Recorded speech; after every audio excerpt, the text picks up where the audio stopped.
equal to 1,000. Ramdas was poor, but he worked hard. He had a small plot of land. Whatever was produced on it was just enough for him to make his both ends meet.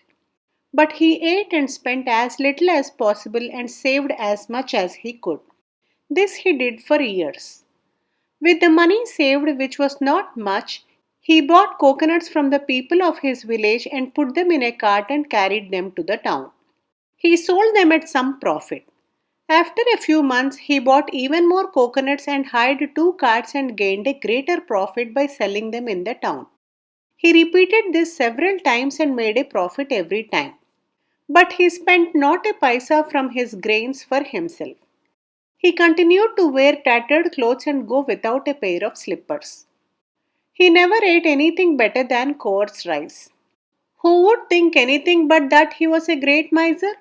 He alone knew that he was not. If he saved, it was because he cherished a sweet dream. That was to once feed 1,000 worthy souls on the birthday of Krishna. At last he knew that he had gathered enough money to fulfill his dream.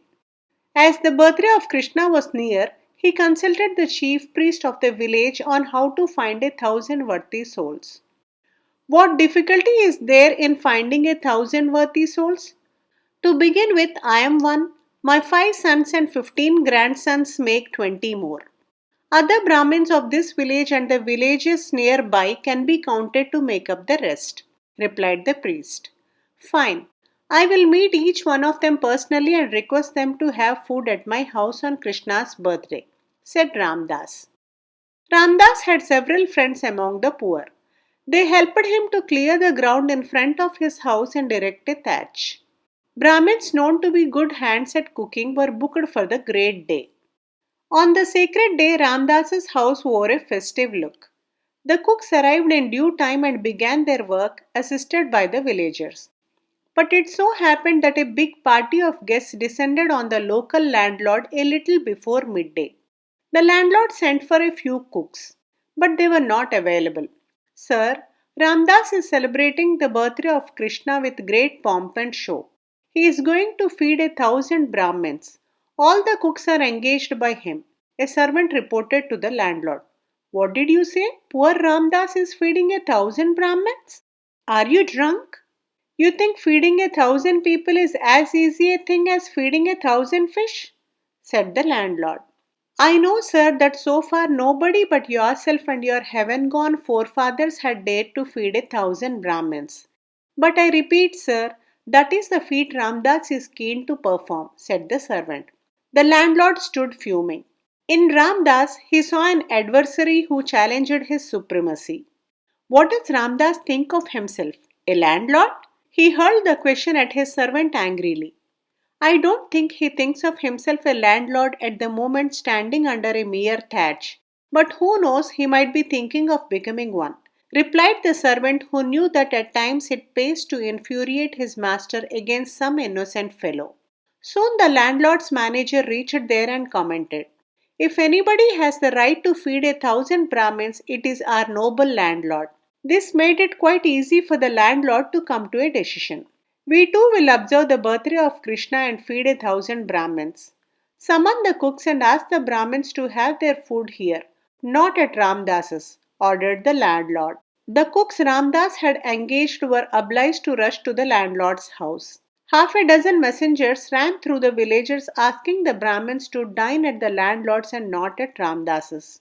Ramdas met the landlord and appealed, Sir, I have already boiled the rice and cut the vegetables for 1,000 guests. That is no problem, cut in the landlord. I will see that they are not wasted.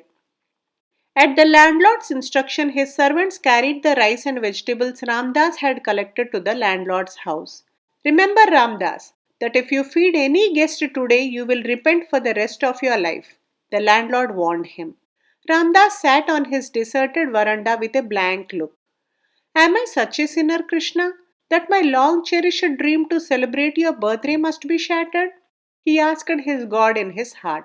He then tried to get over his disappointment by his own reserve of humor. Well, at least let me not starve myself on Krishna's birthday.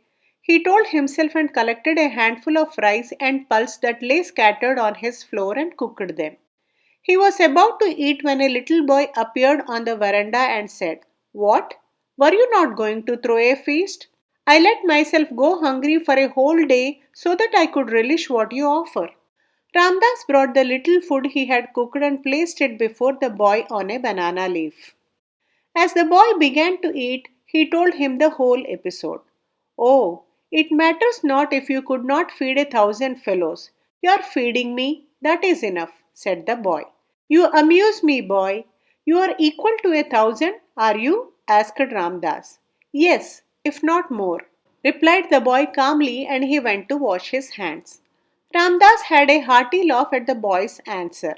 He then sat down to eat whatever was left on the leaf. The landlord had asked a servant to keep a watch on Ramdas's house to see if anybody dared to respond to his invitation.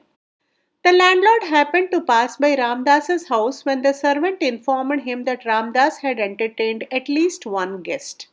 The furious landlord marched towards Ramdas's house, followed by his companions. Ramdas was relishing each morsel of the food left by his guest.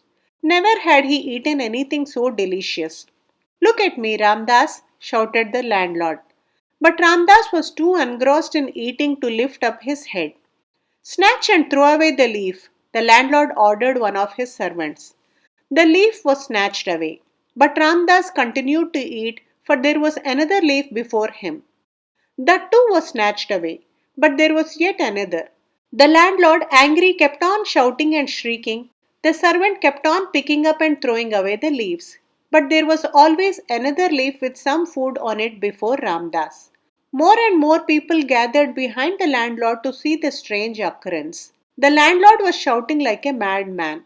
The servants looked terrified. But they had to remove 1,000 leaves before Ramdas raised his head and saw the crowd and asked what the matter was. When told by the people about the miracle, Ramdas only smiled and said, "He was right. He was equal to 1,000, if not more." But the landlord really went insane. Please like, share and subscribe if you enjoyed this video. Do provide your feedback in the comment section below.